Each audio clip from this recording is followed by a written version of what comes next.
Welcome, folks. Let's start with a prayer in the name of the Father, and the Son, and the Holy Spirit. Come, Holy Spirit, fill the hearts of your faithful, and enkindle in them the fire of your love.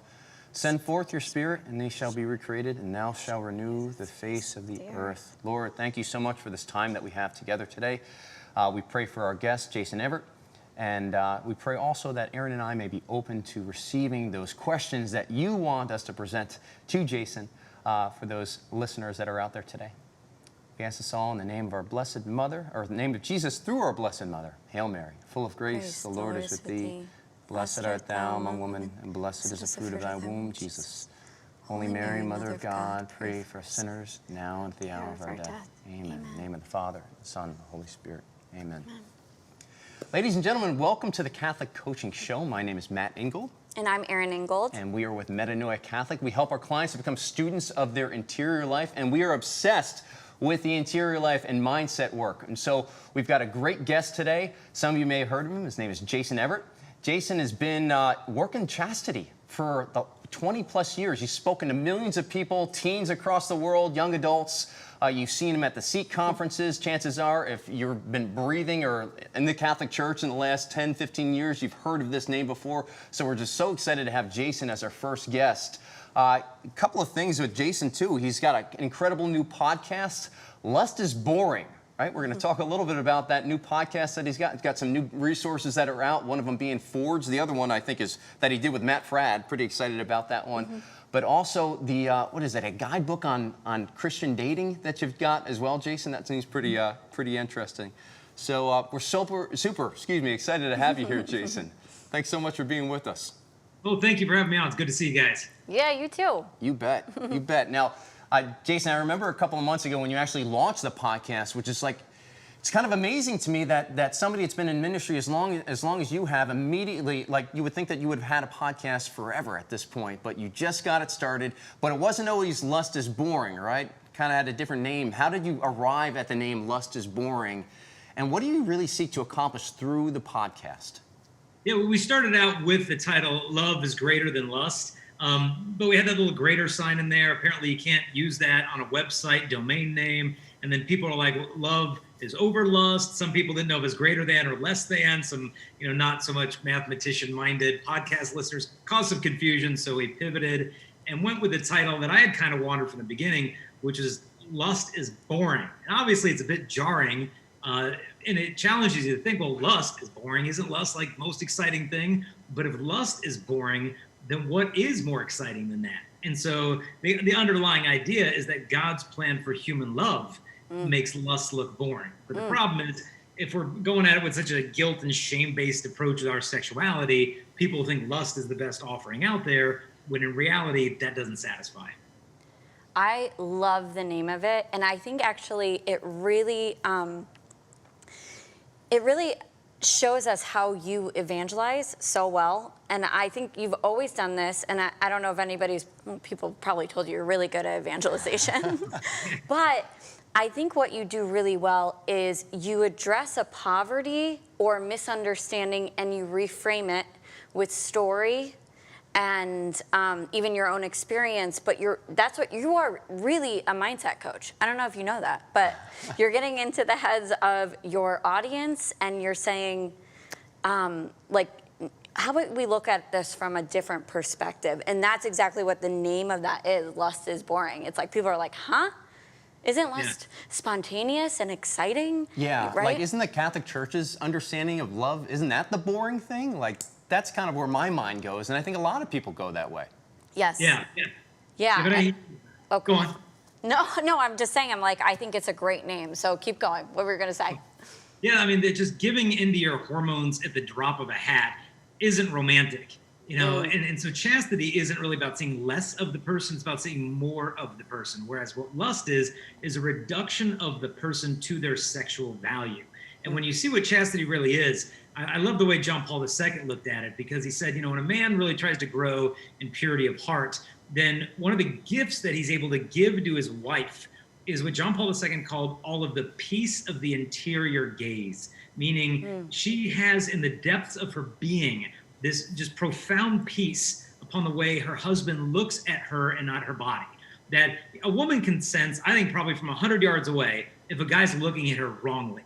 She feels just a guardedness about her, and she recoils from it, even might feel some resentment towards that, and she perceives it from a football field away.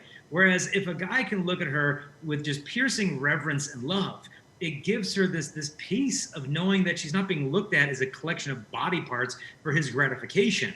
And so purity isn't like the absence of desire, it's the presence of this ability to love a woman rightly. And when you explain it that way, the women are just like, amen, hallelujah, I'm on board, and the guys are like, okay, well, that's really interesting. I want to love a woman rightly. And if this is an ability, then I want to grow in that so I can love, because I really think guys have a good heart. I mean, vast majority really do, but they've just been so misled with, as you said, the wrong mindset on their sexuality. They're remarkably open, though, to getting that set straight in the right direction so they can be free to love. It seems like you really, in order to start the conversation, you have to start at a foundational question of what love is. Now, we've read through the catechism and willing the good of the other and that's certainly a part of it.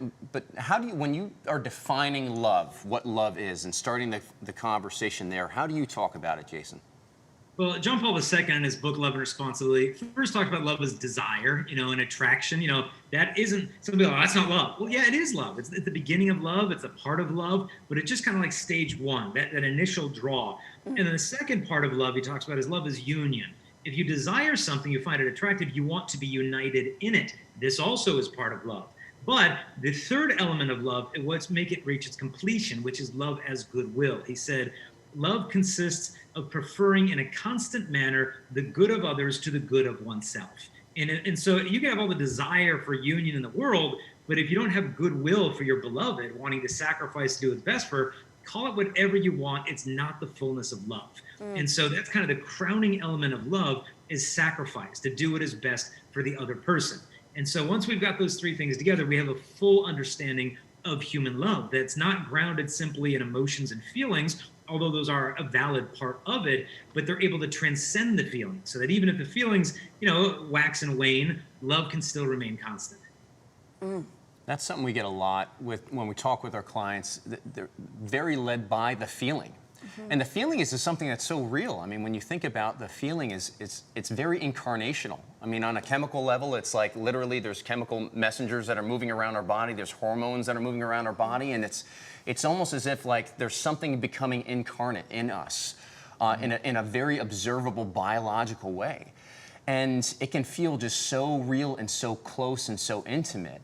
So when our feelings, when somebody goes and you say, well, your feelings are misleading you, those can tend to be very difficult conversations. I imagine it comes up when in your ministry, though. How do you deal with people then, or how do you speak to people that just say, well, that doesn't feel true to me, what you just shared? Yeah, I think what we've got to do is kind of tap into a deeper stream of their desires, of their feelings, of what it is they really long for. Because, some guys or even girls will leave a relationship. It's like, I love you, I'm just not in love with you anymore. And they break up. It's like, well, did you really love me, or did you love the feeling that you were getting with me? And when that feeling left, you left. So you really weren't attached to the person. You were attached to the sensible emotions or sensuality of being in their presence. And so where is the attachment? Is it to the person or to the feelings you get perhaps at their expense? And so obviously feelings are good, but you can't hang your coat on that. Like, hey, that's great. That's the icing on the cake, so to speak. It's not the foundation. You can't build a cake on the icing. The whole thing has no foundation. And so feelings are great. They're going to come and go, but they're just a part of love. They're not the essence of love itself. And, we all want love, and we want something that sometimes we settle for less. I think a perfect example of this, I was reading a book where there's this guy who's struggling with infidelity, cheating on his wife, going to strip clubs, pornography, you name it, he was into it. And he kind of opened up to a Christian friend, and he said, I've been really messing up. I'm cheating on my wife, going to strip clubs, pornography, masturbation, all this stuff. And his friend said, well, look, if what you want to do is look at porn and masturbate, then go ahead and do it. And his friend was kind of like, what? And his Christian friend said, no, really. If what you really want to do is look at porn and masturbate, then go ahead and do that. And he knew his friend was a real Christian man, so he kind of like, why are you telling me this? And then he kind of punched the desk between them. He said, look, that's not what I want to do. And his friend said, exactly. And for him, it was a revolutionary moment of like, wait a minute, there's something good in me beneath all of these broken desires and unwanted sexual behavior was a good desire for something more than some erotic moment with my laptop. I have a good deep desire, but I'm not tapping all the way into that wellspring. I'm just satisfied with what at the surface. So we've got to help people get in touch with their deeper feelings, their deeper desires, because only that is going to satisfy. Oh, I love it.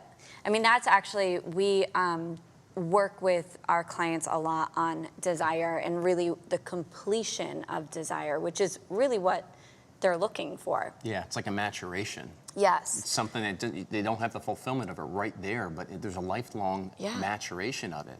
And just like that story, I mean, his addiction towards something was telling him something of that was like a greater depth underneath it all. Like, what were you truly desiring? And really his friend actually challenging him on that, really it came out. His real desire came out. And I think that's such a powerful, I might even steal it, a powerful mindset coaching technique. Just be like, okay, well then let's keep going down that path. And most likely my people will come back and say, but I don't want to, and this is why I'm here getting coached on this, so. Yeah, there was a Protestant author I was reading on. His name is Jay Stringer. He's a Protestant pastor, counselor, and what he says is that we're going about this whole thing wrong. We're treating people like their desires are the problem and that their unwanted sexual behavior is just the total problem. We need to just get rid of it and white knuckle it and come up with all these, sin management strategies. And he said, no, he said, you have to actually learn to listen to those desires, not for the sake of obeying them, but for listening to what is that deeper crave that you're going after? Like when you're going after this violent, degrading pornography of women, what is the legitimate ache underneath that, or that unmet wound, or that unhealed trauma that's crying out from that place to seek vengeance on women, to sexualize your anger? If you're not getting down to the roots of this stuff, you're just cutting the leaves off a bunch of weeds. I mean, the root system remains undisturbed. It's just a matter of time before it kind of resurfaces, regenerates, and spreads. And a lot of times we almost are living out our brokenness in one of the ways you think of it is like that movie Shawshank Redemption. There was a guy who'd been in prison his whole life, and then when he was finally granted freedom, he committed a crime so he'd get back to jail. Because a prisoner wasn't just something he did, it was who he was. His identity was the prisoner. And a lot of times, if we're raised in such a way that our home is either overly rigid or shameful or unaffectionate, a lot of times we identify with our brokenness. And so we're actually going back to our cycles of unwanted behavior to almost marinate in this broken identity of ourselves. Well, I'm the failure. I'm the guy who can't get over this. I'm this, and not getting to that deeper issue of what is your real identity? You're a son of God. You're a daughter of God. Doesn't matter how much you messed up. You've got to be able to see yourself as God sees you to get out of this mess. And there's something about desire that's so intricately intertwined with identity. There's that we want it to be. And so I hear you, Jason, as I can empathize my own story, and that was a big struggle for me in college when I was struggling with chastity big time. And it got to the point where here I was on one end, I wanted to act out on these desires, but on the other end, I wanted to be the good Catholic guy, and I was just at war. And I thought that there was just two options. It was either suppress those desires, and that's what Christian piety looked like. And I think there's a lot of people that still think that way. Yeah. And then it was indulge the desires over here, and then just, okay, this is going to be my life, just ping-ponging back and forth, back and forth, back and forth. But the first time somebody let me know, and it was when I heard Christopher West talk about it in Theology of the Body, it's the first time I had somebody let me know that my desires at their core were good, and they were meant to be, yes, fallen. They were fallen, but they were meant to be oriented back towards God. Really, the true object of those desires. There was something that was so liberating, because at that point, and perhaps you see this a lot of the time with the men and the women that you're ministering to, at that point, a lot of shame, a lot of self-condemnation, a lot of self-hate, a tremendous amount of hating my desires. I remember my prayer became, Lord, take away my sexual desire from me.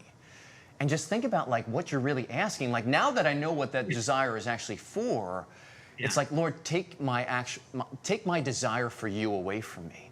Yeah, take my humanity away from me. Yeah, that is Satan, this is perfect prayer. It's the exact prayer that he would want me to be praying. Mm-hmm. So with these people that you encounter along the way, along the ministry trail, that are struggling to get in touch with their desires. First of all, get in touch with their desires. How do you help them to not be afraid of their desires, perhaps? Yeah, I mean, step one is helping them to understand that sexual desire is not lust.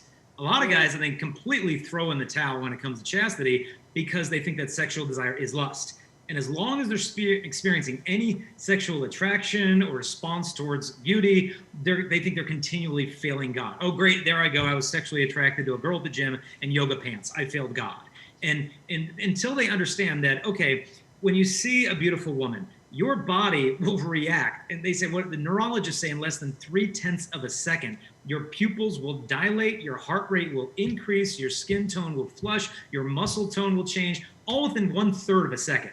That's a reaction, so to speak, biological reaction. There's nothing simple in that, but now we're granted an opportunity for a response. How do I respond to my reaction? Do I now go down the path of staring repeatedly and imagination getting carried away and all that stuff? Okay, now I'm responding to the beauty of the body with lust. And so we're told, well, you got to say no, just bounce the eyes, turn away, no, no, no. But there remains in us almost this conflict of, well, wait a minute, no shouldn't be the answer to beauty. The answer to beauty needs to be yes. But what's the proper yes to the beauty of that woman on some pornographic billboard? Like, how do I say yes to that beauty in a way that doesn't displease God? And I think one of the ways that kind of we look at this, like, well, what if God actually does want you to be united with that woman on the pornographic billboard? And it's like, wait, what? Like, God does want me to be united to her? Yeah, but think about it. Imagine if instead of responding to her body with lust, you responded with love and you looked away and you prayed for her, maybe offered a decade of the rosary for her, and then she received graces in her life that she otherwise would never received. And what if she ends up having a conversion, and then one day the two of you stand before the beatific vision of God and all of the glory of all the beauty of your glorified bodies wrapped in ecstatic praise before God and the host of the heavenly angels singing worship? I mean, that is a tremendous union of hearts and bodies that would blow away any type of union you could get from lusting after her on a billboard. And so God desires this deep, profound union that's the fruit of responding to the beauty of body and love. But if we could just retrain the way our brains think of, okay, that's good. Beauty is good. I should be grateful that God made her beautiful. Look into my heart and say, God, I'm sorry for not looking rightly at your daughters, but let me respond in love and prayer and intercession, and let her beauty remind me of the beauty you created me for, which is heaven. This reorientation of our desires helps us not to stuff them and repress them. Yeah, I heard you, actually, I listened to your first podcast, which is awesome, really well done. But the one thing that you said in that was lust is an act of the will.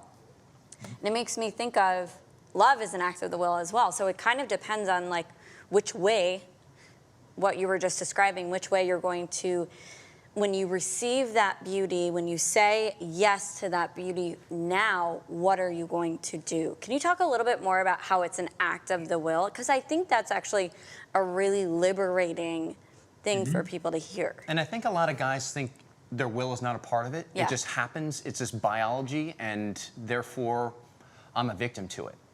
Yeah. And the beauty of women is powerful. It's intoxicating. But let's get straight. It's not that powerful. It does, in the sense that it does not rob you of your own free will. That you must choose. Because, I often, when I talk to girls about modesty, obviously it's something that women get defensive about, and understandably so, because they've often been blamed literally for thousands of years that lust is kind of your fault. I mean, it's kind of your body's fault. It's kind of your outfit's fault. I mean, you're the occasion of sin. You're the woman caught in adultery. You're the seductress. It's kind of your problem. And, you're asking for it by wearing that outfit anyway. And because women have been under this for thousands of years, what I try to point out is, what is the cause of robbery? Is the cause of robbery the presence of jewelry in the window of the store, or the presence of greed in the heart of the robber? Greed causes robbery. Jewelry does not cause it. Now, obviously, this is not to say that any woman should dress however she wants without regard to the weakness of her brothers in Christ. No, modesty is a powerful tool of educating men that the body is not the best thing a woman has to offer. But as men, women, no matter how intoxicating her beauty may be, your free will is not stripped from you. You can, and if it is, then it shows how weak we've become, that we've surrendered, or we want to surrender our free will to her, of like, oh, it's your fault, you were wearing that, so I had to respond in this way. No, if you had a woman on the streets, dressed as a prostitute, attempting to seduce by the way she's dressed, a man whose heart is ordered rightly could look at her, pity her, and love her, and maybe try to get her the support and help she needs, to respond to her as a brother in humanity and not as a possible menu item for his gratification. And so the redemption, if we put the blame on the body, we're shifting it from where the healing needs to happen within the heart. And so the body is not the problem, the body is actually the answer. You know what, Jason, I hear what you're saying, and sometimes I can see guys, the way that they respond to it, and the way even that I've seen how I've even responded to it in the past is like, okay, it's my job. If I see a woman and she's not necessarily dressing modestly at that point, then the loving thing to do would be to go up to her and correct her, or have some sort of like, hey, let's sit down, pull her to the side, and now it's my job to kind of lecture her, so to speak. And that's the loving thing to do. But there's something that, like, I don't necessarily really believe that, but I think some people think that that's what loving really looks like at that point. So now it's my job to go and fix you, and that's a loving thing to do, is to change you or fix you. But there's something that's a little bit, what I see a lot of the times is that when guys take that approach, they fail to take responsibility to the change that needs to take place in their own heart. And that a lot of the time, men can use that. Well, the woman you put me here with, if only she wasn't wearing those yoga pants, if only she wasn't wearing that tight skirt, or that tight shirt, whatever it is, I wouldn't be so triggered. And they can really kind of pass even their emotional responsibility off to this woman. As long until she changes, I can't change the way that I feel. Or not like, even the woman, but what she's wearing. Right. Yeah, so the it's circumstance. like abdicating your responsibility to what her clothing. Yeah, and it kind of gets into this when you start to talk about modesty, and I'd love to hear your thoughts on this, because when you start talking about modesty, the conversation can kind of go, well, is this okay? Is this outfit okay? And it can kind of go back and forth to where all of a sudden we start putting a ton of arbitrary rules down, where the point where, like, a woman's got to wear, it's like she's banished to be wearing sweatpants, and that's it, baggy sweatpants, and no high heels and no makeup at that point, because that's kind of where it goes. Where's the balance between responsibility on the man's part and responsibility on the woman's part? I know I'm kind of playing the gender politics a little bit here. It goes both ways. Yeah. Where's the balance of responsibility in this? Yeah, I mean, if women literally dress from head to toe in some shapeless plaid ankle-length jumper, and everybody wore that, there would be just as much lust in the hearts of men. It just would not be coming to the surface perhaps as easily, but it's remaining there. It's almost like before I got married, you think you're a pretty patient person. I'm pretty patient. I'm pretty forgiving. I'm a pretty good catch here. And then you get married and you get kids, and then it's like, wow, like maybe I'm not as patient as I thought I was. Maybe I'm not as forgiving and all this stuff, because it's bringing these things up to the surface. And so when you've got a culture of women who don't necessarily dress in the most modest ways, this stuff is coming up to the surface, but the woman, strictly speaking, is not causing it. Granted, it's an occasion of sin and can be contributing to this. And, women, when they stand before God, are not going to want to be like, hey, I knew this would cause guys to lust, but I wanted to wear it anyway because I just like the feeling of being wanted. I just like the feeling of being desired. Even if I don't desire the guy, I just like the attention. She's going to have to answer for what she dresses in the end. But we can't shift all that blame onto the woman. It needs to be mutually, responsible. Because modesty, too, we need to point out, isn't just a girl issue. There's such a thing as male modesty that never gets talked about. And so girls get a little, irritated about that. It's like, well, wait a minute. How come every time I've ever heard a homily or a lecture about modesty, it's always woman, woman, woman? And the reason why this is because we've made a mistake of reducing modesty to outfits. And so most guys think, well, I'm off the hook. It's like, look, I got pants on, I got a shirt, I'm modest. They're like, that was easy. Like, I don't even know how to dress modestly if I wanted to. Like, if I wanted to seduce a woman, I didn't even know what to put. Like, would I wear like a cowboy outfit or like a fireman or something? Like, I'd look like YMCA or something. The village people, like, women laugh at it. It's just because I think, well, that's a girl thing, immodesty. But look, Modesty involves your speech, the way you dance with a woman, your intentions when you're playing with the girl's heart that you know you don't really want to date, but just like flirting with her. Modesty is on all these different levels. Even what you're wearing to the gym as a guy. And so we got to level the playing field of saying, hey, like lust is not some exclusively male issue. Modesty is not just a burden of the women. It's like we got to enter in this together if we're going to love rightly. It's almost like modesty or immodesty is exposure in an area where it shouldn't be exposed, or maybe you should kind of be reverent to it and holding it back or veiled a little bit. I always like to put pictures to things. So even when modesty with speech, it's like exposure of using bad language or language that isn't appropriate at that time or should be veiled in that sense. So I think that what you just said about even somebody playing with a woman's heart, or on the other side too, of course it goes both ways, almost that emotional chastity, but I've never even thought to put that into the modesty realm. That's interesting to me. Yeah, and I like the word that you use of veiled there, because you always veil something that's precious, that's priceless. You veil a bride, you veil the tabernacle. In the Old Testament, you veiled the Holy of Holies. And the Ark of the Covenant wasn't veiled because it was like dirty and shameful. Right. It was veiled as an invitation of reverence and respect, not to because you just don't deserve it. It's like, well, no, who would get to see the Holy of Holies? Well, one priest on one day of the year, on the Day of Atonement, would enter in with trembling reverence to the Holy of Holies. Well, think of that as the woman's body. Like, how many people really deserve access, not only to be that close physically, but to see that much?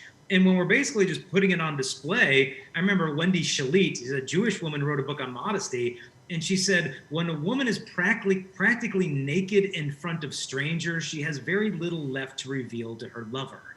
And so it was like, whoa, maybe, and I think girls like the idea in a sense of like, oh, wait a minute. So my body's something not to be covered because it's dirty, it's veiled because it's so priceless.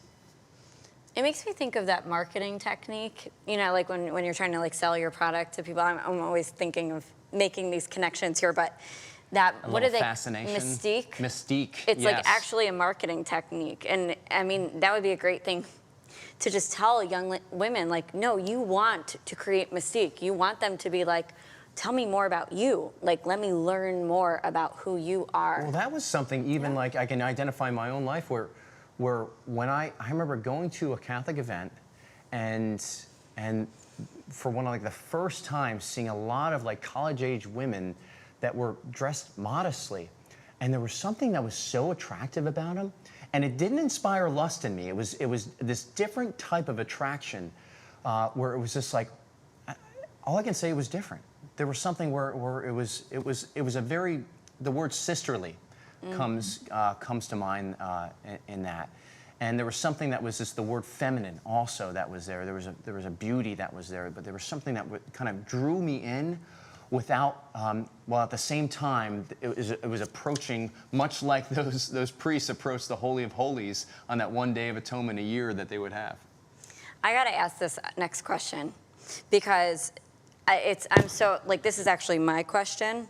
How do you get into the minds of your audience before you speak to them? I think by not thinking of what I need to say to them, but learning how to listen to them. Because after my assemblies are over, I tell the high school kids, hey guys, if you want to hang out here and talk, I'll be here to listen. I gave that invitation, I remember once at a high school in New York, and the students formed a line 7 hours long. And we were there till 5:30 at night. I had to cut the line off to get to the next talk that evening. But I would just sit there and they would come up and the kids would say, I've never said this to anyone before, but, and then it comes out. I mean, the molestation, the abortion, the addiction, the cutting, the rape, the broken families. I mean, inconceivable hurt that these kids are going through. And these are just the kids coming to me at the Catholic high school, let alone the ones who aren't coming to me or at down the street, the public high school. I mean, the depth of human suffering that I've seen in the most wonderful Catholic schools is just heartbreaking. And so when I go into these assemblies, I know what they're going through. And so I'm not coming in there fingers wagging and shame-based fear tactics. Shame and fear really never motivated you ever to do anything good. You know, I didn't save myself for marriage because I just feel so darn guilty, or I'm afraid of gonorrhea, so I'll save sex for marriage. Like, never on the radar for motivation. We're only motivated by love. And when they know that I'm not looking down at them, that I'm like sharing my own heart with them, like, hey, here's a mistake I made, and this is what's going on. They realize, okay, this guy's not here looking down his nose at us. He's vulnerable with us. He respects us. He's fun. And then they just relax. And like, okay, I'm not here to be condemned by this guy. I'm here to be loved by him, because at the end of the day, chastity is good news. And that's what I want them to be able to receive. That emotion behind the scenes, behind the questions, you brought up the shame, the guilt, the feeling, the fear, the condemnation. It's always going to impact the way that you show up. And I think a lot of the time people just kind of miss out on that. They think that they can beat themselves up to better.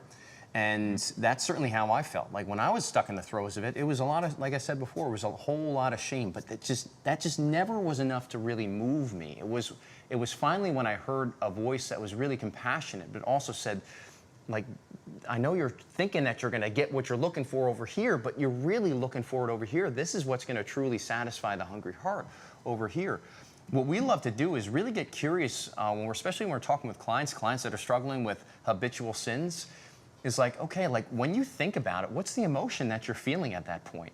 And when we see things like shame show up, when we see things that like fear that are showing up, like these are people that don't need to hear more rules. Because quite frankly, that's really like, even back to the modesty question at that point, when you're asking those questions like, is this all right? Is this outfit okay? Is this okay? It's very similar like the question I used to ask in the confessional to my priest and say, how far is too far with the girl? And I know that's something that you hear a lot of the time, like, how far is too far? And I remember there's one priest that finally said to me, you know what, Matt, it's actually the wrong question. I can understand the question, but it's not really the right question. So when you hear guys that are asking that question, like, how do you respond? How do you get it so that it's moving them from this emotion of the shame and the guilt to something that's really going to move them to metanoia, to that transformation? Yeah, I mean, one thing I like to point out is like the how far too far is an incomplete question. And like if someone's like, well, how far is too far? We need to get them to finish the sentence. Like, too far before what?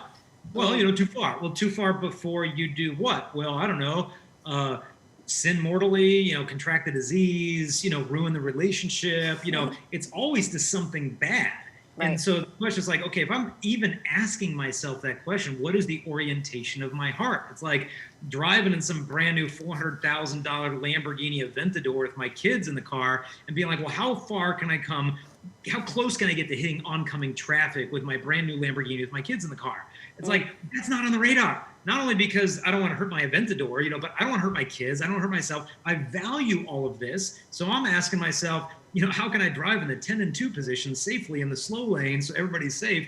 Like, because the disposition is the value that's there. And so if I'm even thinking of how close can I get to potentially hurting someone, my heart's in the wrong place. It's like this mentality, well, if it's a mortal sin, I don't want to do it. But if it's a venial sin, you know, I don't want to miss it. It's like, look, that's the wrong mentality, okay? Yeah. We've got to think of like, how do I love rightly? And I try to get kids, like, dude, forget about what the guy's doing in your math class with his girlfriend talking about on the bus ride home.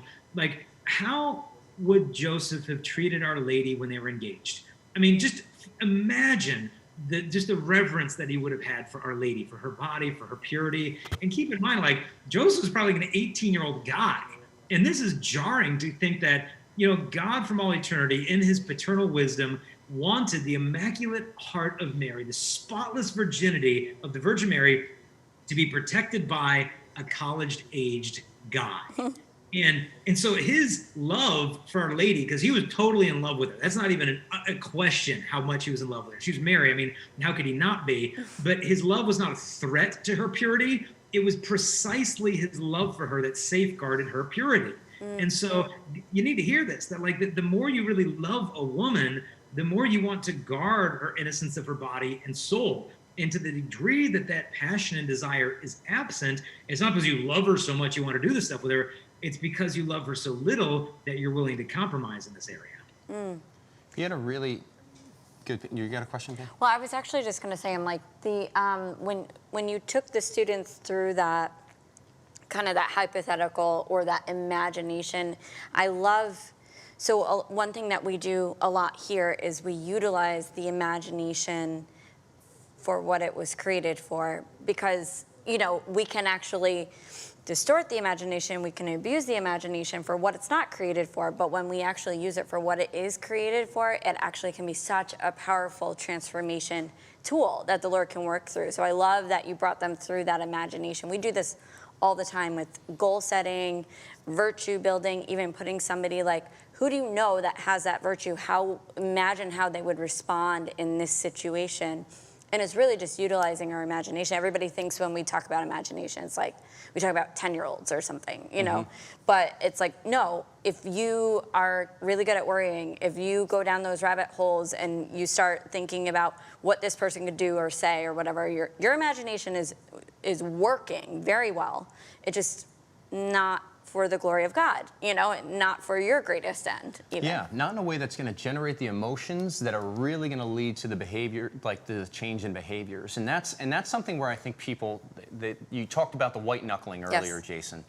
And when we define white knuckling, it's when your behaviors are not in integrity with your interior life. Like, my interior life is saying, I really want this, but I'm forcing my behaviors. I'm willing myself to do this. And maybe that's at the start of the journey, but a lot of people call that holiness. And it really falls very, very short. And Jesus is like very harsh with the Pharisees on like, hey, like, you're whitewashed tombs. You are like, you're full of dead man's bones. Like, you cleanse the outside of the cup, but not the inside of the cup. So how, again, like, how have you used kind of, I guess, Aaron brought up the imagination. You actually had a really good one that you shared earlier. But what are some ways that you get people to start to be transformed by the renewing of their mind? Get them to use their imagination in a way that's going to bring them to a much holier place, or a baptized emotion where they're no longer operating from this place of shame, but now they're operating from an emotion that's really going to compel them to the change that they want.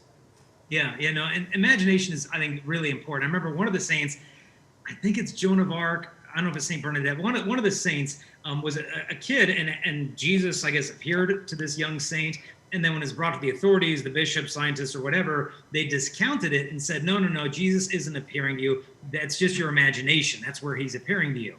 And the saint kind of looked at him like, well, how else is he going to appear to me? And all the experts were like, oh, yeah, like this kid has better anthropology than we do. That's precisely the means by which God would impress himself on the intellect, is through the faculty of the imagination. And so we need to not throw that away. Oh, that's child's play, the imagination. Like, we need to go there and baptize it and realize, okay, imagine, if you're a young guy, imagine your future wife out there. How far would you want some guy to go with her? If you would want some other guy to be reverent with your future wife, then do the same thing with the girls that you're dating. And so just trying to get him to think outside of the box. Or like, let's say, sometimes I take the guy through this little exercise when he does the how far too far. I'm just like, well, let's say you meet the woman of your dreams and you settle down, you get married, go off on the honeymoon, find out you're pregnant, little baby girl, and you raise her up, teach her how to ride a little tricycle, and then she's 16 years old. You get the knock at the door, and it's your daughter's date for the high school prom. So, calmly, you cock the gun, go to the door, and you swing the door open, and there's this guy standing there, and in his driveway, he doesn't have a car. He's got like a van, like with a mattress in the back seat. Like, well, how far is too far for him? It's like, dude, my driveway is too far for you, buddy. Like, you're not going anywhere with my daughter. It's like, if you have such reverence for your daughter, for your sister, for your future wife, why not for your girlfriend?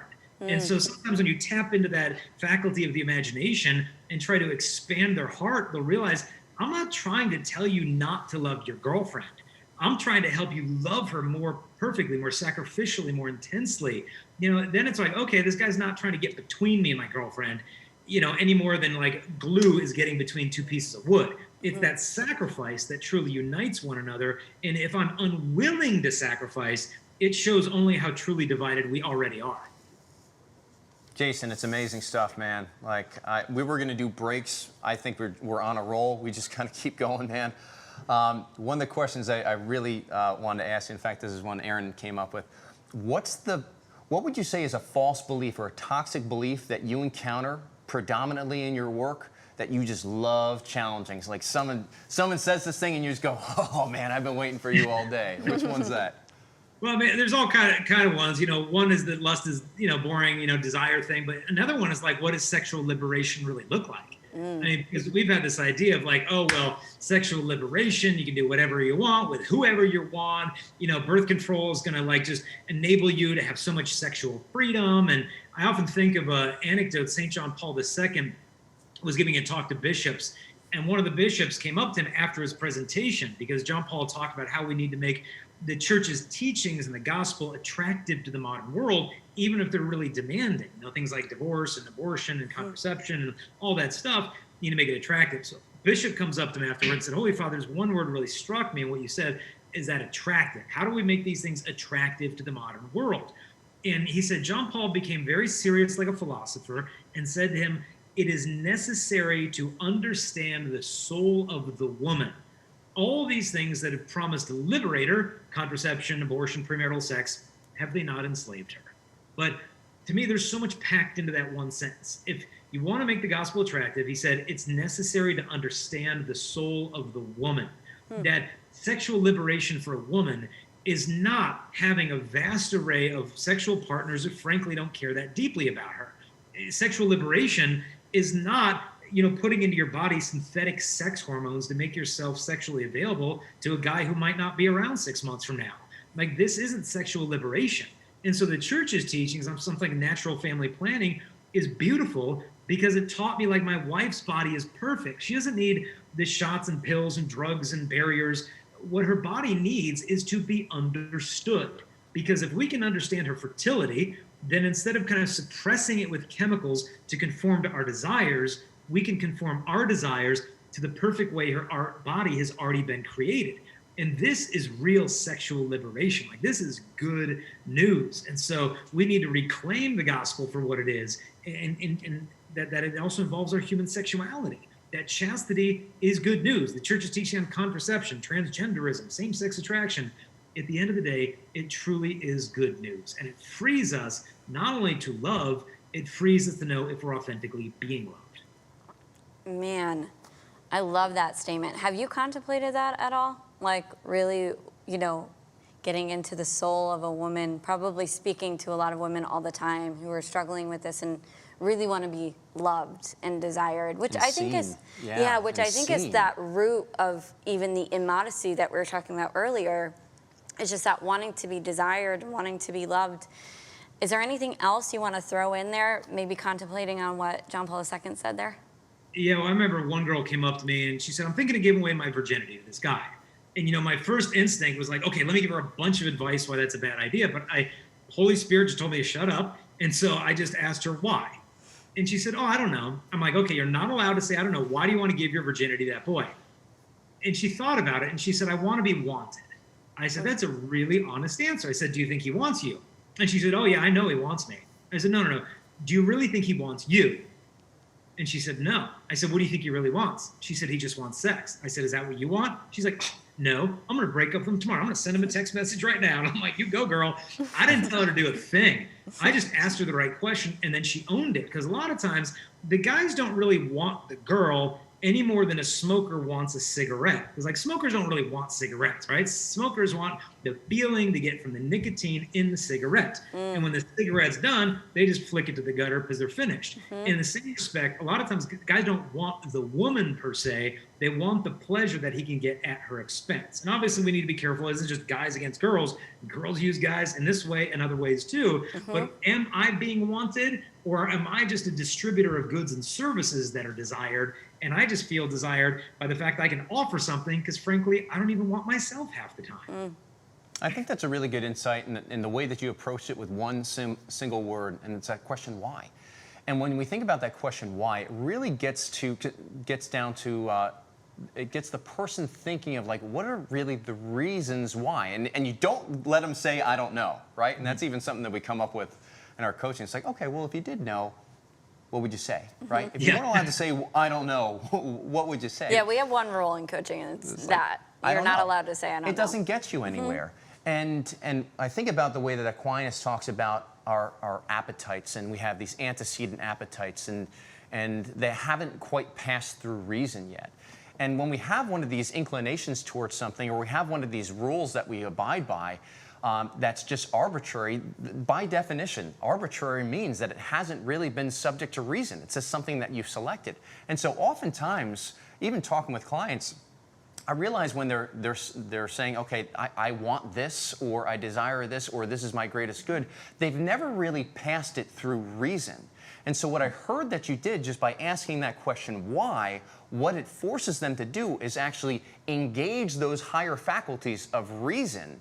And when we can get those things engaged, and they can start to kind of turn that thought around a little bit, and really see it from different facets, and just see it from a different angle, oftentimes they arrive at the conclusion without you having to lecture or have to give advice or anything like that. Like the human brain, the human person is, like the intellect is something that God touches it, right? That's where, in a very specific, real way, that's where God's grace touches. But it comes with those questions. Jesus asked 307 questions. I was looking and reading a blog on it. 307 questions that Jesus asked in the Gospels. I mean, Jesus was constantly trying to jumpstart our intellect so that we might do what John Paul II always said: you must choose, right? Well, we have to have that higher intellect engaged. And so with that, like, what are some techniques, okay? Even like thinking by like parents, or if there's catechism teachers that are watching, or people that are responsible for either teens or young adults, or they got kids. What are some ways that you would coach those people to jump-starting that reasoning in whomever they're formating? Yeah. I mean, it doesn't really matter who we're talking to. I've heard it said that when we don't understand our sexual brokenness, just in terms of my desires, my unwanted behavior, when we don't understand them, we're much more likely to be ashamed of them. And so to be able to understand, where is this coming from? What am I craving? And so how we can help others in this. You know, like if a person comes up to me and they're struggling with transgender inclinations, same-sex attractions, I really want to make sure that they walk away from that conversation feeling heard, feeling validated. And so what we need to do, not validated necessarily, oh, if that's who you think you are, that's what you want to do, go for it. But in the sense of just like, I hear you. The church is listening to you. Because if it's just a matter of, okay, here's your problem, now let me talk for 10 minutes on how to fix you, they're just going to shut down. And so I think what we've got to really do is like, okay, well, when did you start feeling that way? Tell me more about that. Well, that really must have been hard. What was that like? Wow, no kidding. Tell me. Yeah, just like asking, yes, I hear you. Just the fact of being listened to. I mean, I've had kids come up to me after the talk and just pour their hearts out to me for like an hour, having nothing to do with chastity, but just because they feel like no one else is listening to them.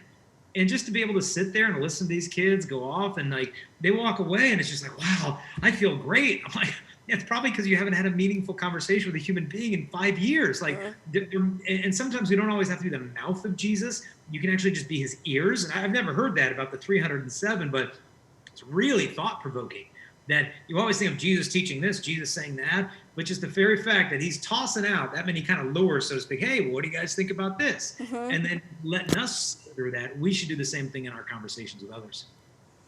I love it. A little bit more from that article, that question, asking questions, and how Jesus asked questions differently than we do. We ask to find the answer or find truth. He already knows the truth. He is the truth, you know, but he asks so that we, or the people in the Gospels, actually gain more awareness of what we're thinking, and to get that reason going, and to actually start applying reason and meaning to things, which I think is another thing when you ask that question, why, and like you did with that young lady, you start to open up their ability to apply the meaning to that. And then once you let her answer, now she knows, wait, this isn't the desire of my heart. And I'm not just following advice from somebody. I'm not I'm not just allowing some other arbiter into my life to tell me what to do. There's a real freedom that's in that. Yeah, and then they own that. They own the answer if it came from them. Like I remember being at public high school, talking to a girl, and then my wife was talking to her, and she had slept with 21 guys in the last 3 months. And when she said that to my wife, I said to her, why are you doing this to yourself? And she said, oh, you go to parties, you hook up, you know, it's fun. And my wife just said to her, like, is it really fun? And she said, no, it's not. But she said, look, my parents are going through divorce. And when I walk home through that door, there's nothing but hate and hurt and screaming. And just for the minute that those guys hold me, at least I feel wanted for something. I know it isn't love, but at least I feel desired for something. And when now this is coming not only out of your mouth into her ears, but it's coming from her mouth into her ears, she's much more likely to be like, okay, now I need to start processing why I'm doing this stuff. And is this getting me any closer to what it is that I really desire? Mm-hmm. Something, a slightly different note here, but still on this topic though, is we have a lot of conversations with young adults, and I know you do as well, especially young adults that are looking for a spouse. And there's, and you say, hey, like, what are you looking for? What do you want? And they just say, I want a spouse. But for some reason, they don't seem to kind of be moving forward. There's something that, it's almost like there's the spouse is something that is becoming an idol in some sense. Like, I'm curious how you deal with that when young adults bring that up to you and they're just like, I just want God to give me a spouse, as if it's going to be some panacea that's going to solve every problem in their life. Yeah, I mean, I think the first thing is we have to enter into that valid human suffering, because a lot of times I think, as preachers and stuff, we can sometimes overstep our bounds in speaking for God, in the sense that, like, hey, if you save yourself for marriage and you sign that chastity commitment card and you're faithful to God, he's going to bless you with a wonderful spouse someday. And so you've got some kid in the youth group, yeah, that's what I want, a holy marriage, a happy family. They sign the card, they practice chastity, they're working on the virtues, and now they're 26, and now they're 28, and now they're 32, and all the guys at their workplace are perverted jerks that look at porn and play video games, and they're going on Catholic Match and this website and that, trying to find a guy, and nothing's clicking. And they're just like, God, what the heck? Like, God, I could get on Tinder and have a baby 9 months from tomorrow if I wanted to, and finally have my kid if I disregard you. But now I'm obeying you, and there's no guy in sight, there's no baby carriage in sight, and I feel like I'd be a good mom, or a good husband, or this or that. God, what's the deal? And this is a very profound human suffering, where you kind of have God's will, and then you have kind of like our will, and the two aren't lining up. And it's just like, God, what are you doing here?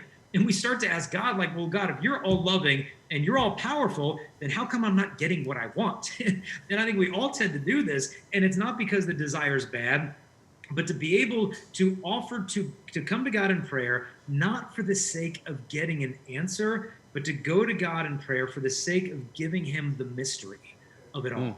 And discovering, like, God, I want so much to have an answer, and I want to do a 9-day novena to St. Raphael to see if this is the right guy or right gal. But instead of just trying to cling and to grasp and to solve, to be able to meet him in that ache and in that suffering and be present with him. Because, like, when you're going through a lot of suffering, we might ask, like, where's God in all this suffering? Like, where is he? But when you're going through profound human suffering, the reason you can't find him when you look for him is because he's come so close to you in that suffering that he's suffering in you. So if you're looking anywhere else, you're not going to find him. You're going to feel in this darkness because he has entered into your darkness, and he's with you on this cross of abandonment, to the point where you could read the book of Psalms, and every cry of abandonment and loneliness and just desolation is coming straight from your heart, like from the heart of Christ on the cross. It's not, why has God gone so far away from me, but God, why have you come so close to me that I'd feel the nails, that I'd feel the abandonment even of the Father. And so we need to enter into that ache of the singles and just encourage them to stay faithful to him even till the end, because we can't promise that there's some wonderful husband waiting for them 2 years from now if they just stay faithful. Because I don't know if there is, honestly. Because I think what's going on here is like what's happening in China, but backwards. Because in China, they've been aborting by the tens of millions female babies. Because if you can only have one kid, they want to have a male kid. So they've aborted disproportionately tens of millions of females. And now you got a bunch of 20-year-old guys looking for a wife. And guess what? She's not there. She was aborted 20 years ago because of the one-child policy. And it's like, where's my wife? Well, good luck. Now in America, we have the option because of porn, the same problem, where there's you go downtown to like a weekday mass, and there's like 5 or 6 attractive young adult professional single women. Where's the guys? I think in many senses they've been emasculated by porn, and they're still 11 years old, although they're in the body of 35-year-olds. And so I don't have an easy answer for them. Yeah, I'd recommend checking out some of the good Catholic dating sites, because sometimes you can make some great matches there. But in the meantime, to be patient and to keep your standards high as heaven, and don't stop trusting in the Father. Yeah, I really like how you were talking about uniting their suffering with Christ on the cross, and even that abandonment wound or feeling like they've been abandoned, because that thought, maybe my will doesn't line up with God's will, could very easily move to resentment towards God and bitterness towards God, which is not the goal of why we're here, right? Which actually ultimately will never lead to our fulfillment. And I've seen so many women go down that path and be like, well, God didn't answer my prayer, so I'm just gonna take what I can get. And I mean, that's kind of part of my story too. When I was like, I went to Steubenville too, so all of my friends got married like right out of college, and all of them were probably on their like third or fourth baby at that point. And I had been in literally 27 weddings. Like, I think it was just like the movie. And that was so hard. And I was like, you know what? Screw this. Like, I remember experiencing that bitterness and that resentment towards the Lord. He was so merciful with me. But yeah, like, I would love for you to speak to a little bit of that Peter Pan syndrome, kind of like what you experienced, or what you were explaining with the men, going and watching porn and playing video games and being an 11-year-old in a 35-year-old body, but also like that other side of it, the resentment, like that.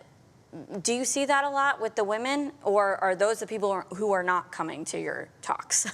Oh yeah, no, I see it. I get it through emails and Instagram messages all the time, with just this deep frustration with men, and then beating themselves up. Well, I shouldn't have done this, and if I didn't do that back then, this wouldn't happen. And the devil loves to get in your headspace so that you're either living in tomorrow or yesterday. That like, okay, well, if I had done this when I was that, I'd be in a different place today. Or, thinking, well, what's going to happen 2 years from now? Am I never going to have these kids? Am I never going to find a husband? What if it's not 4 years from now? How long do I wait? And so the devil's just trying to push us out of the present moment. He doesn't care which direction, as long as we're not in the present moment, of like, okay, can I handle between now and the time I fall asleep tonight? Because that's the only time, that little window I got. Can I handle this, and can I just be present to God? Because I don't even know if I have tomorrow, let alone if I have 2 years from now. But if I can just be in the present moment with God, today we can get through. But sufficient for a day is its own evil. And so we just need to realize that anxiety is sometimes a choice. And, Christ is telling us, do not worry. Why would he command us to do something that we have no control over? Because we do have control over it. We can choose, when these anxieties rise up in our heart, which is human, to be able to place those in the hands of the Father and say, look, God, you know my desires. I don't know why you're not giving them to me yet. Obviously, you're still trying to teach me something or tell me something, but I'm going to offer up this suffering for souls, and I'm going to know that in some way you're preparing me for something, and you're going to unite me to you in a way that you couldn't have otherwise. And, if your calling eventually is marriage, you can't give the gift of faith to your kids if you haven't received that gift. But you can't receive it unless you've been kind of dragged through a desert of desolation, and you're able to keep your eyes on God and let him carry you through that. And so God's giving you graces, although it might not be the particular ones you want at this time. But, I think holiness is to be found in that aloneness. Not necessarily loneliness, but the aloneness that only the Father knows the ache of your heart. Your parents have an idea, your friends might, oh, I know she's frustrated, but like only the Father knows that part of you. There's holiness to be made in that isolation with God. Even what you just shared there, Jason, it sounded like a psalm. Kind of the prayer that you said, I don't know why you're going through this. I'm going through this right now. I don't know why you're putting this up, but I'm choosing to have faith in you. So often that's the way that the Psalms go. They start out with like, Lord, I'm surrounded by these dogs. I mean, like they speak these words and it crushes my bones. They're just lamenting over their current circumstances in a very honest way, in a very vulnerable way. And And they're not judging what they're going through at that moment. They're feeling the feelings. They're feeling all of it. And they're doing almost like this, this verbal thought recon of just like everything that's going on in their head at that moment. But then there's this pivot, and it's kind of like what you just did there as well. Is like, but Lord, I know that you're faithful, and I know that you've got something. And those words, it's like the words are always going to come flesh, folks. Words become flesh. And that's just how we were created, to be incarnational beings. And so it's like, ultimately, which word do you want to choose to become flesh in you? And the way that you, like the picture that you painted too, Jason, was like that, because we think in pictures also. The picture you painted earlier about where you feel so abandoned, but like now I have to look inward, like that's one that I'm gonna meditate on. The next time I feel abandoned, I'm gonna choose to like I received that image that you just gave to me, which is really a beautiful, godly image. And I'm gonna choose to think on that. I'm gonna do my best. My default thinking is gonna be like to run to the pantry and like get some cheese doodles or something like that. But like but to choose to think that intimate image of Christ being so close that I actually have to come to know myself, I'm actually coming to know Christ himself. That's powerful, man. That's transforming. Yeah, and that's not from me. I mean, that's just something that came to me in prayer, and so I know it's not some word from Jason Everett. I mean, I know that was, something that God, helped me to understand. David could say the same things, right? For all the Psalms and that as well. So I love how you point him out, because I remember my spiritual director at the time when I lived in Colorado told me that there was a priest and a woman came to him, and I think it was in Nazi Germany or Poland, and I guess most of her family and friends had been killed by the Nazi occupation, and she was agnostic or atheist and just really had a lot of resentment toward God and toward her enemies. And the priest said, look, here's the deal. I just want you to read this one psalm once a day for like 2 weeks and then come back and talk to me. Don't do any other prayers. Just do this one psalm. And the psalm that he gave to her, I don't remember the number of it was, but it's called the Cursing Psalm. It's the one psalm that's not included in the breviary and the liturgy of the hours, because the whole thing is cursing your enemies. It's like, break their teeth and crush their children within them and all this stuff. And so he told the lady, hey, just pray this, for a couple of weeks. And so she reads this cursing psalm every day for like 2 weeks. And then she comes to the priest and said, look, if your God lets you pray like that, then that's a God that I can believe in. And so he lets us be human in our prayers and crying out to him like, dude, why have you turned your face away from me? My one companion is darkness. And it's so great to just know that you're allowed to pray like that. It doesn't have to be like, oh, I'm so happy and holy. It's like, no, God, I'm ticked. And here's why I'm ticked. Where are you? You're not here, are you? And like, so they're able to have that kind of heart to heart, kind of like that Forrest Gump guy sitting screaming at God in the lightning. You kind of have to have that moment where you can really let it all out. And that's authentic Christian prayer. It's so good. I remember my spiritual director giving me that same permission and being like, you can be angry with God because that's you. That's actually how you're feeling. And you don't think he can handle it? And I remember like running to the port and being like, what? I can do this? And I have permission. And it was so liberating. It was such a pivotal moment in my own spiritual life and growth.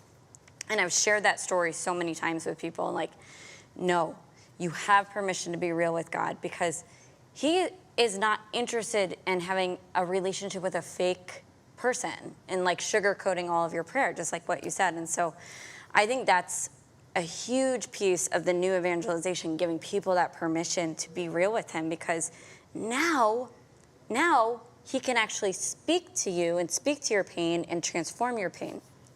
Yeah. I have one. Go ahead. One last thing. That's one of the ways the saints did it. You look in the Old Testament. I think it was Jonah who, had this little tree as some shade while he was resting, and then some worm ate the tree, and then there was no more shade. It was when he was throwing the pity party after Nineveh. Yeah, he's like, God, why don't you just kill me? I don't have shade. Just kill me right here. It's like, dude, it's just a plant. You're gonna make it through. But just to know that God would use instruments that almost demanded their own suicide because they lost the shade of a plant, it's like, okay, maybe God can work with me. Oh, that's so good. And also when you're really real with God in prayer, I also love when his humor breaks through a little bit. It's just kind of dry. Well, that's how the Lord speaks to me. But anyway, but we can never get there until I'm real with him. Jason, we have one more question, and it's about marriage. And I think we know that when you enter into marriage, we know that chastity is not the same thing as abstinence, and is actually a virtue of, I'm guessing, some type of temperance. Maybe it's like a sub-virtue of temperance. Yeah. So what do you say to married couples who are still experiencing lust, or how to assess if they are experiencing lust in marriage, and even go and like confessing it, and like how do they assess that? Because I think once you get married, there's a lot of people who think that now, okay, everything's free game. So what would you suggest? Yeah, I think the first thing is just to understand that lust is not the same thing as sexual desire or passion or interest. I mean, if you find yourself as a husband thinking about being intimate with your wife when you're at work and wanting, like, that doesn't mean, oh, you're lusting after because you're thinking about being close to her. Like, no. I mean, what kind of intimacy would there be if there was just no passion and no desire? Like, I choose to make love for you out of the sheer act of goodwill to do what is best for you, and it's a sacrifice for me. It's like, dude, that's just creepy. Like, no, like, God wants it to be beautiful and passion, all that stuff. So first thing, that's okay, okay? The imagination, the desire, all that's okay. But now the question is, do I have reverence for my spouse and my desire? Is it like, well, look, I got needs that got to get met, and so I don't care if you're exhausted and you're suffocated by being with the kids from morning until night. Like, if you're not willing to do this with me, then I'm going to get pouty and petulant and distant and whiny, and I'm going to retreat from you or attack you. And it's like, well, wait a minute here. Now sometimes, and you'll often find this in couples who are trying to practice natural family planning, where before marriage they weren't totally on board with the whole chastity thing, that now this starts bringing to the surface, like, wait a minute, this is hard. Or like, some guys struggle with porn in marriage and say, oh, well, it's the wife, she's a prude and she's, not meeting my needs, so I have a right for them to get met. And what's happening is our faults are coming to the surface like oil and water, because marriage is doing what it's supposed to do, which is sanctify. Because the purpose of marriage isn't happiness per se, it's holiness. And part of holiness is the burn of sanctification, where our faults get put right up in your face, and your spouse's fault right up in both your faces. And it's like, okay. And the temptation is to blame shift of just like, oh, no, my wife is unavailable or frigid or prude or whatever. She's the problem. When in reality, both of us need stuff that needs to get healed and rooted out. And so we're able to realize, okay, my body is not my own anymore. I need to be able to make a gift of myself, but part of making a gift is having enough self-control that I don't see my wife as an outlet for my lust. And when a wife feels that way and perceives it deeply, that creates a lot of the frigidity in the relationship that makes her pull away in the first place. And so a lot of healing needs to happen, but you don't want to take a shame-based approach, but one of humility, of just like, okay, God wants us to be passionately united with each other, but lust is like that worm that gets in the apple, it spoils the whole thing. And so sexual desire is not the enemy, lust is. Jason, incredible stuff. Really, thank you so much for being with us today. For the people that maybe they're hearing you for the first time, how do they get more from you? I know you can go to chastity.com and you can learn about, download you got a ton of free resources that are there. You got ebooks. You've got your new book, Forged. Tell us a little bit about Forged that you did with Matt Fradd. Yeah, I mean, we've had so many young men and men come up to us, hey, we're struggling with porn or masturbation or messing up with my girlfriend or, in my marriage, how do I start over? And we'd be like, oh, well, go to this website and try this app and read this thing and do that. But we're kind of hodgepodging advice, because some would be spiritual, some advice was theological, some was kind of neurology, some was psychology. And we thought, what if we could just put everything in one place? And so we decided, we created a book, it's called Forged, and basically what it is a 33-day plan for guys to break free from this lust, and just tools and weapons. And with each day of the book, they get a free video emailed to them that's 3 minutes long from different presenters. So you got myself and Matt Fradd, then you've got Father Mike Schmitz, you got Father Jacques Philippe, you've got Jeff Cavins, and all these great speakers, Sister Miriam James, just encouraging these guys to stay in this battle.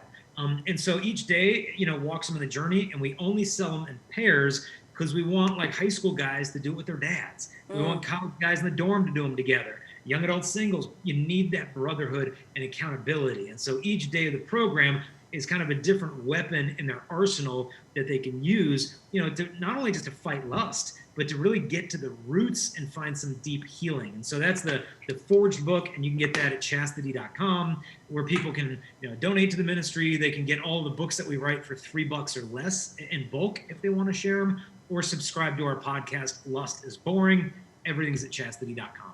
Awesome. Awesome. And you got your podcast too. Yeah. Lust is Boring. Lust is Boring.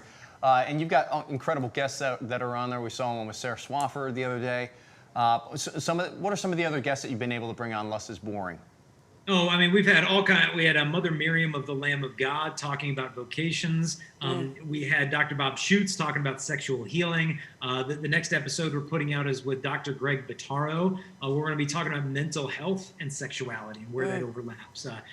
Paul J. Kim came on talking about Catholic dating, like Catholic adulting, just how to be adult in your dating relationship. So we cover stuff for singles, parents, married couples, you name it. We even had one show with a young lady on should Christian women wear bikinis, where we get into the neurology of all that stuff. And so all kinds of different topics, stuff on the birth control pill, you name it. If it has to do with chastity, gender, sexuality, we tackle it on the podcast. Amazing. It's really good. You should all listen to it. Folks, thanks so much for being with us. Jason, thank you so much for being with us and giving us a little extra time here. We hope to see you again. Thanks for watching the Catholic Coaching Show. Bye.